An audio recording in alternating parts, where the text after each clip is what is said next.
Okay, well, last time we met, for those of you who weren't here, how many were here and how many were not? You were not here? Okay. Yeah, last time we met, we talked about literary context. Just give you a brief summary, like I always do for the time before. Literary context, because that's the next section of your paper that you're going to do. Okay. And just a quick review, what I talked about was that literary context is made up of grammatical and rhetorical. Grammatical is what we talked about a few weeks ago, which has to do with words, and their meaning and where they come from, how we go back to the original languages where these words come from. We talked about parts of speech, like adjectives, pronouns, nouns, all that good stuff, punctuation, and all those things. And that's part of the grammatical aspect of literary context. And we'll do a little bit more of that. That's when we talk about rhetorical context, which has to do with genre, structure, and form. Last week we did genre, which is basically categories, just like you would go for your music, when you're going through and it's got different genre. You can get classical music, jazz, blues. Well, the Bible is divided into literary categories. And I gave some examples of that. I don't know that I have any more of those sheets, but I can get them for you. Let me see if I have some of those left over, and I didn't bring them. But you can go on Google, and you can Google biblical literary genre, and it'll basically show you what books of the Bible are narrative, what books of the Bible are wisdom and poetry, what books of the Bible are your Gospels, what books of the Bible are your epistles and other letters and things like that, what books are known as prophetic. Okay? So that's basically what we did. And then we talked about Proverbs, and we said that Proverbs is one of the wisdom's books, and basically Proverbs is a generalization of how to live life. Okay, it's something that we're to take to heart, and that is true, but it doesn't always happen the way it says. I'll give you an example. If you say, like, train your children in the way they should go, and they will not depart from it. Well, you could be a Christian. You could have been raised in the church all your life, and train them up in the church, and then they go astray. So does that mean that the proverb is no good? No, the proverb is still correct. It's just that it's a wisdom saying. It's based on people's experience and God's experience, and it's supposed to be a generalization. Okay, so when you're looking at books, you need to look at what is the purpose. So that's what wisdom literature is to give you, this is the way you should live life, per se. Okay, so that's what the Proverbs are. And so if you were looking at them, that's how you have to, they're basically generalizations. Okay, and then we looked at Psalms, and we talked about Psalms, how the Psalms are basically, it's a hymn book that is supposed to be for worship. And there's more than one author for the Psalms. Some of the Psalms are attributed to David, and some to others, even Moses. And I talked to the class about one of the Psalms, which I believe it was 51, and how we talked about the history behind that psalm, and it had to do with David and how he had gone out, and he had started a chain of deception because he was afraid because he was being persecuted by King Saul, and so the first deception that he had was he had his wife lie to the king, and so that he could find a way to escape from him. And then he had Jonathan once again lie on his behalf, saying that he couldn't come to a dinner that the king was holding because, you know, he had to go with his father Jesse and make some sacrifices at his household. And the deception continued. You know, I mean, David continued to deceive. Even he went to the city of Nob and he deceived the priest over there. You know, he said, "What are you doing here alone?" And he said, "Well, I'm on a secret mission." You know, and so as a result of those deceptions, King Saul had found that he had been to visiting the priest, and he sent people over there, and they killed like 85 priests, except one, who went back later and told David what had happened. And so this psalm basically is his laments about, you know, what went on, and he talks about his lips, you know, how the words from his lips were nothing but lies and deceit, you know, deception. And so many times when we're looking at Psalms, we should focus on emotions, because it's going to truly tell us, you know, it's kind of like when you're writing a song, it's the emotion behind it, you know, bringing it to a conclusion. And so that's kind of like what it was about. But then at the end, as in many of these laments, it turns around, "But you, Lord, you came through for me. You know, you are a wonderful majesty. You know, you delivered me from all this." So we talked about that there's different kinds of psalms. There's some psalms that worship in lament style. There's some that worship in thanksgiving. There's some that are praises. There's some psalms that were done and sung as the congregation went up to the temple to praise God. So there's different styles of psalms. Any questions on that? So that was just a little bit that we did on two kinds of genre, which was Proverbs and Psalms. And before we continue on literary, the rhetorical, I wanted to go ahead and take a little time to talk to you about the papers that we received this week. And I wanted to pass this, because this is going to help you as you go to try to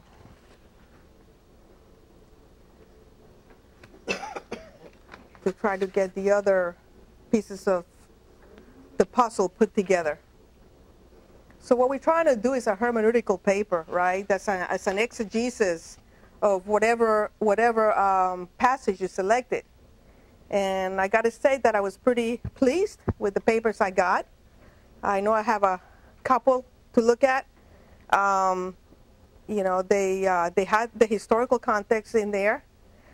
Something to remember about historical context is you need to have three things, right? You need to have history about the author, who's the author. So if you didn't put that in, you know, when you hand it in, that's fine, because you're going to go ahead and go in there and make those corrections for the final, for the major paper, right? This was meant to give you a little amount of points, but you get a big bang for those little amounts of points, because I'm giving you feedback saying, hey, this is where you need to go. One of the things that I noticed is that, for example, the title page, I think on everybody's paper, was not formatted correctly. And I would ask you to go to, at the end of this piece of paper here, you have a website that you can go to, and they have examples of exegesis type of papers. So you can look at what the title page looks. It's all in Arabian format, and so it gives you an idea of what it's supposed to be. But typically you'll have in a title page, you'll have Florida University. You'll have the name of the college.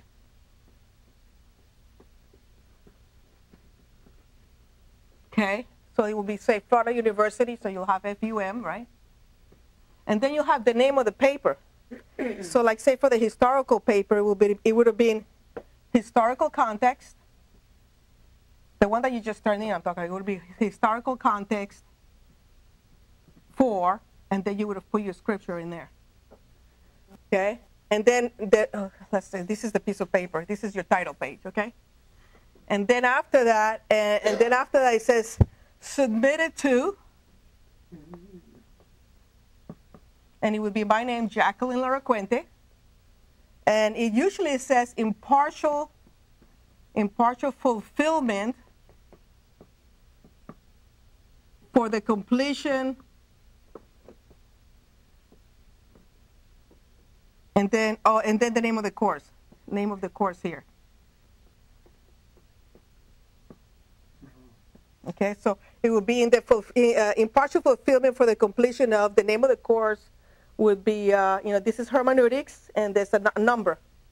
Okay, and then after that, you'll have your name here, right? And then the date. But that's typically how a title page is done.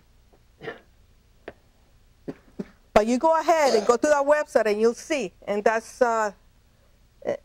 basically how the title page goes. But I wanted to go ahead and look at some of these components here, because this is going to help you not only for your next section, which is the literary, but it's also going to help you for the full paper as you put it together. Okay, so on the introduction, some of the things that I had told you are there. A background statement, it says there's a discussion relating to your passage, and we talked about this. Remember when you first selected your passage, I said you need to start thinking about the introduction. Well, here's some of the components that you can incorporate into your introduction. Background statement of the problem. And this is the reason you are wanting to write the paper. And remember, I had asked you, when you select the passage, think about why is it that we want to talk about that. It's just, and so here it is, right here in front of you. And the purpose of the study. What is it? What questions have brought you to want to study this passage? Ask significant questions of what you hope to achieve by understanding or undertaking the research. Okay? And so that's as far as the introduction. But what I wanted for you to look at more than that was the main body. Because right now, we have done the historical context. All right? Discusses the aspects of what? The things that I have told you about. Authorship, the main persons, events, places, and dates. So doesn't matter what passage you selected, you should have some of that. If you didn't this time around, you have an opportunity to correct some of those things and make sure that they're included when you do your major paper. Okay? Did you say if you selected a passage from Matthew, did you talk a little bit about Matthew, who he was? Not only was he an apostle, but who he was before that. Okay? If you selected, say, a psalm and David wrote it, who was David? Was he the son of Jesse? Things like that. Where did the writing take place, and to whom? What was the circumstance for writing?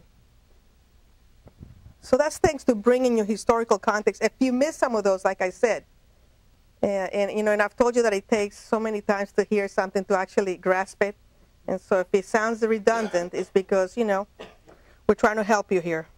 Okay? So now we're moving to the literary context. Okay? And it's devised of all those things that follow. Okay? The genre, which we talked about. It identifies the different things, the different categories of the books in the Bible. Narrative, poetry, prophecy. The law are known as the books of the Torah or the Pentateuch. Prophecy, genealogy are those long paragraphs that says, and he begot this son, and he begot that son. And a lot of times we may think that there's not information there, but I was listening to a sermon today, and they were reading the genealogy, and as they're reading the genealogy, it would say like something like, and he begot this son, who was a herdsman. So you know that, okay, already, society has gotten to the point where they're not just scrapping for food or whatever, but they're actually domesticated. They have domesticated animals, and they have them in herds, and they use them, as means to get milk and coverings, things like that. So there's a lot of things that you can get from genealogy that you wouldn't think.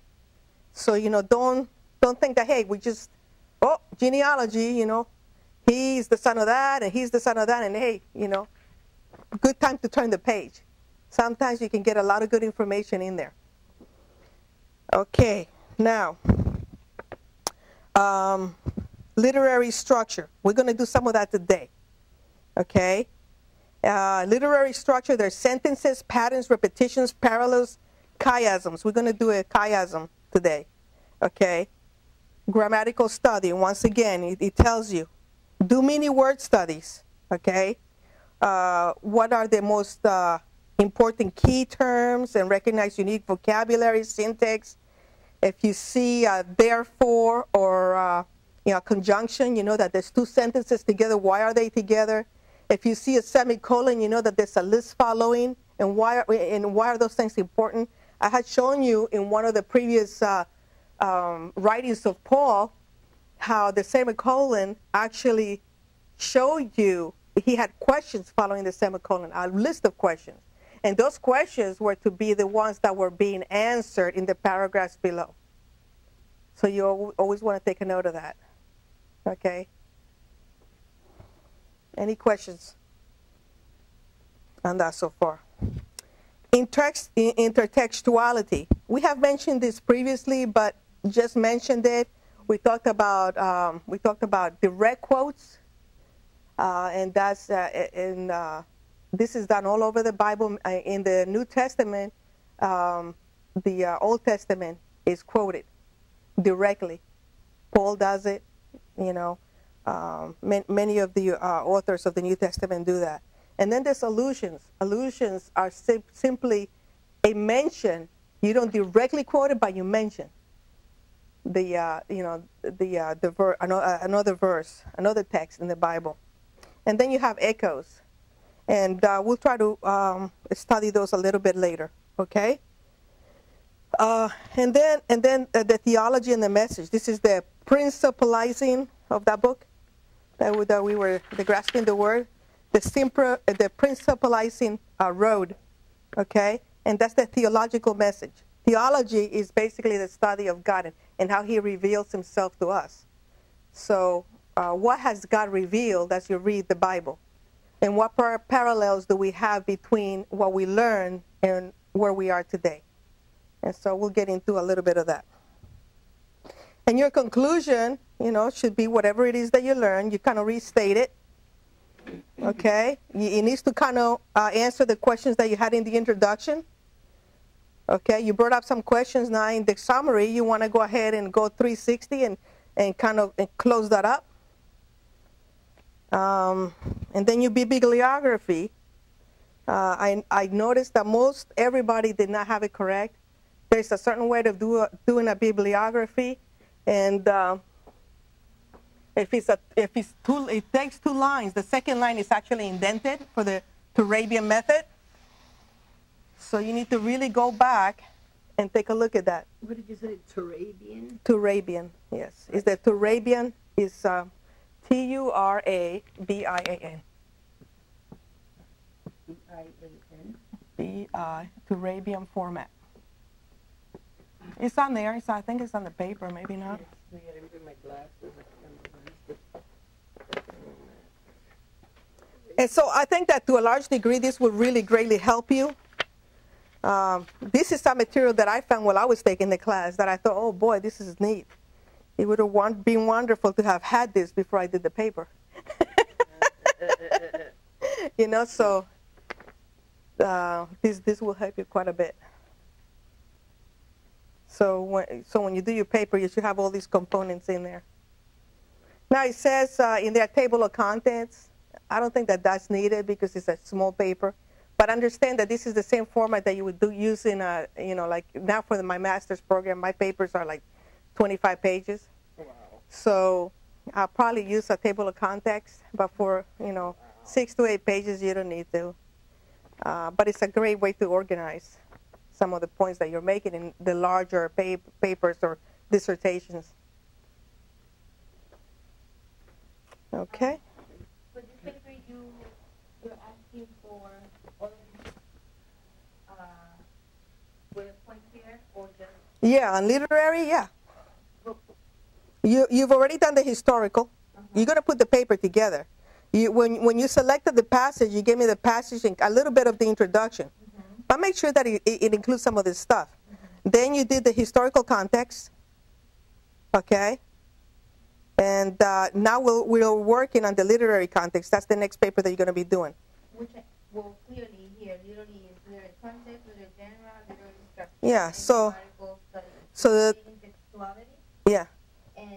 And then what about theology and message? Yes. You want that as well? Identify the main ideas and issues raised and solved in the text. Yes. That's part of literary. Theology is basically the what you learn about God. Okay. What is revealed as you go through the scripture? What is revealed to you about God? Because when you read How is relevant to us today? Okay. So that goes. Because here it says historical context, literally word studies, verse by verse, and summary thoughts. Yeah. So then theology goes in summary thoughts, maybe?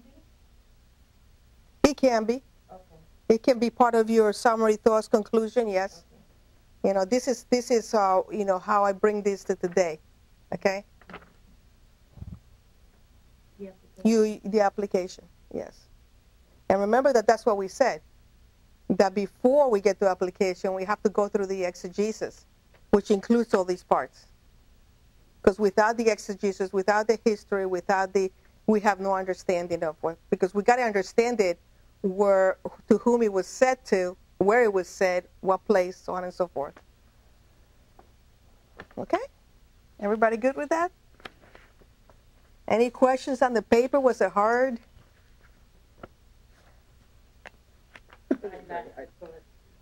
The 3 verse that I took, which is simple because I always pray that when I don't want something, that I want something, I start reading Psalms 23 because I love Psalms 23 too. Mm-hmm. And the first 3 verse, I was going through all the research and all that, but that's the thing to me that it has to come from the heart. It has to come from the heart, what David was feeling, the emotion. Uh-huh. So then I started getting through it slowly. You got Psalms 23? Mm-hmm. Like, see, I would think, on that one, I always think, okay, I wonder if it's David that wrote this, I wonder when did he write that? When he was a king? Reflecting back on the days that he was a shepherd boy? But I didn't look at it like that. I look at it, why was he crying out to God when he was by himself? Because I kept reading the passage, and then I said, okay, let me try to put myself into David, the way David did. So I try to feel what he was feeling when he was writing all this and singing, and his emotion. So I was trying to be like in his place, and then how I felt, why I took that one. Yeah, I haven't read your paper yet, so I can't. I hope I did pretty good. Yeah, I realized I shouldn't have picked so many verses. I should have just picked. The other thing that if you look at the syllabus, there's got to be some type of, which is not here. Each verse has to have like a commentary, right? You guys know what a commentary book is, right? You know what a commentary is, right? There's basically you take each verse and then you have a little comment about each verse. I went through all the Bible. See, because after you do the historical and you do the grammatical, you're gonna have something. Because as you go through each verse, you're gonna see things. Because you've already analyzed it, you've evaluated it, so you're gonna have things to say. Just from those 3 verses. But you can, it doesn't hurt to get a commentary book for whatever it is that you're doing. And there's some online. Yeah, that's why I was telling you. The Hub Bible. They have commentaries in there, and Bible.org also has some commentaries. They have Audible, and they have also some that you can read. So many. Yeah. Because I had like 10 My only caution on that is that make sure that they're fairly recent commentaries or not so old, because the style that we're trying to teach you for hermeneutics is it follows a plan of action, where before they didn't have that, and so you get things like Okay, the eye of the needle it used to be some kind of gate that was, in the castle way to get, and it was so small that the camels. There is no such a thing. No. Yeah, I don't know where that came from, but it kind of stuck. Phrase, isn't it? The eye of the That was to say that rich. I think the subject was about the rich will not inherit the kingdom of heaven, and he had to do. I think that's what he had to do. So you need to go back and look at that. But it had nothing to do with a gate or anything like that. There is no physical gate. As you'll see in a lot of the Bible, what it is typically is listed in literary form. So basically, the word is what it means. But there's also times where it's symbolism, like the prophetic literature, will have symbols. But these symbols are also repeated throughout Scripture. So you need to, like a lamb, it will always be a lamb throughout the whole process. If a lamb symbolizes Jesus, it'll be that way all throughout the Bible. It does not change. And so what came up too when I was doing research, the numbers, like you had said. So in places, I just read before I put anything. And numbers have come out, like you had said, you might just find numbers. So I would look at that to see what it's trying to say also. Yeah. So, just be aware where you get your information. One of the things that I noticed also in the papers is that when you stated Moses was born in 1340, say, right? Or David, was the son of Jesse, and he was, whatever it was. Okay, you found you cited that information, but you didn't do an in-text citation. So say I'm saying Moses was born in 1340. He lived blah blah blah blah. Obviously, I got that information from somewhere, right? A book, a quote somewhere. You need to go ahead and put the last name. Say it was Meyer, the name of the book, whatever, and then the year that book was made. Inside there with a period following it. And I know this is early, but it's good to start getting into the habit of doing these things. When you go back and you read your paper and you say, wait a second, where did I get this information from? I'm going to look at your bibliography and see that it matches that. In some other formats, they actually put the page number that you got it from. They'll have like 77, page 77. After the dot? After the period? No. You look at your format, okay? They have like 16 Turabian formats, 16 editions or whatever. So, but once they're pretty similar. But the important thing is to be consistent. Whichever one you pick, stay consistent throughout the paper, okay? And you don't always have to write the whole verse. You could just mention the verse and put it in parentheses, John 3:16, and you can paraphrase it. You don't have to write the whole verse, right? But if you do, say, copy and paste the verse, you shouldn't have the numbers in there, verse 4, verse 5. You shouldn't have that in there, or whatever little asterisks or whatever they have in there. Those things should not be in there.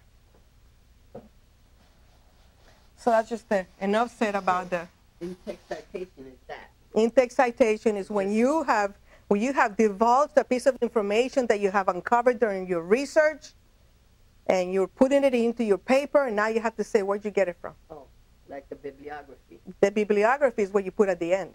This is while you're writing, you have to put this in there. Citation. There's an in-text citation, yes. Within the text, you're citing it. And it's just 2 words. It's the last name of the author, and if it's 2, it's followed by a comma. So maybe it was Johnson and Meyer, so you put Johnson, comma, Meyer, and then the date and the year of the book. if you have Word, okay, and you go into references, you go in there and there's a little drop down box, and it says Chicago to Arabian. You can just click on that and you can build your list of references in there. And when you do an in-text citation, it puts it in for you. So if you get used, if you become familiar with using that, With using what? with using the menu for references in Word, yeah. Oh, in Word. Yeah, the software Word. I don't have that, but I'm gonna have to get that. So it has that in there. In the what? What's it called? It's references. It's under the menu. It says references. You go down, and it has a little drop-down thing. You can get the MLA, the APL, and the Turabian or Chicago, and you just select it. And then it says add a new reference. So you put all your stuff in there, and when you cite it, it actually puts that in there for you. You put. If you got the menu, right? It says tools, whatever, and then over here it says references. It says home, references, design. This one, references. Okay. It's got a little thing that says citations, and then it's got a little tool, and when you drop it down, it'll have MLA, it'll have Chicago, Turabian. Chicago and Turabian are the same. Okay, just so you know. So we click there, and then as we write in the paper, It say add a new reference. When you add the new reference, a little box appears. Okay, and the little box will have a book name or title, right? And then it'll have author. Okay. fill in the info. For each book that you use, or if it's web, it has a thing for web, So when you go to enter it into your paper, you say cite, you say enter citation, you go over here, place the citation, and it puts it in your paper. Right where you need it. Yes.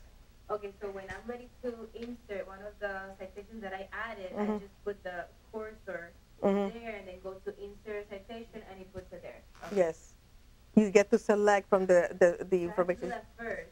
Yes, you have to put in your whatever source you're using. Yes. You have to put that in Spark. But it saves you a lot. But no, it's good. I like it. I didn't know that. Yeah. I don't know anything Just the about little tricks that I computers. found through doing this myself.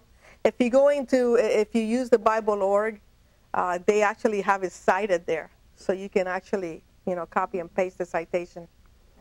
So if you go to the commentary on Bible org, you could be in the Matthew Henry commentary, and there's a little button that says cite, and it'll say Turabian, Chicago, and it cites it for you. But it's the same thing with the bibliography. Once you enter all the books or whatever that you're doing or whatever web pages you're using, when you say bibliography, it'll enter the bibliography at the end. It puts it all in there for you. That's just that. Yeah, I didn't know we could copy and paste. I Why? don't know anything I about just didn't know computers. that there was, that we could do that on the paper. Well, a verse. Yeah, like a. No, the verse. You could copy and paste a quote from a book, but you have to cite it. Okay. That is coming from this book. Okay. Actually, you're supposed to do that. Anytime you give information, okay, anytime you give somebody information that it didn't come from your head, it didn't come from the Bible, even the Bible stuff you want to put in quotes where you got it from. You gotta cite where you got that information from. Okay? And that goes before the bibliography. Yes. That goes within the text, within your paragraphs as you're doing the paper. Okay? It's not. I know. I don't know computers. I don't And in the papers that I graded, I put little notes in there that you can open up if you got Adobe Reader, and it'll give you some of those comments which are helpful for you. Did they give you mine? I got yours right here. Okay. Yes, I got it today. Oh, I gave it since last week. Yeah, she told me Wednesday. Mm-hmm. Wow.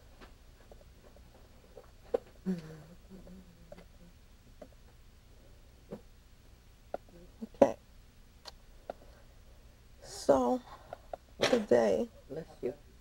And you're going to give this to us before this.